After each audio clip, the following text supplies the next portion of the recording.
এপ্রিলের 1 তারিখে আমি বাড়ি যাওয়ার কথা ছিল, টিকিটও কাটছি। তো 2019 সালে আমি আসছিলাম দুবাইতে। ওই টাইম বয়স খুব কমই ছিল। তো এর মধ্যে অনেকবার দেশে যাইতাম চাইছি, কিন্তু পারি না বিভিন্ন রকম সমস্যার কারণে। তো এখন যখন টিকিট কাটি ফেলাইছি, এখন তো যাওয়াই লাগবো। তো বাড়িতেও বলছি, তো কিছু কথা অনেক খারাপ লাগছে। আজকে 5 বছর 5.5 বছর প্রবাসে।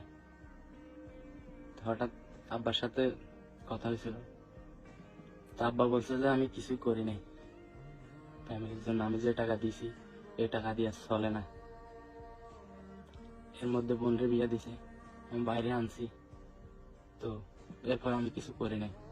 ঘর বাড়ি সব ঠিক করছে, এরপরেও আমি বলে যে কিছু করি নাই। এর মধ্যে আমি অনেকবার অসুস্থ হয়েছি, দেশে যাইতাম চাইছি, যাইতে দেয় নাই।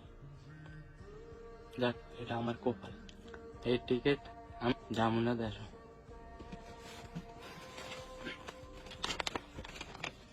এই টিকিট,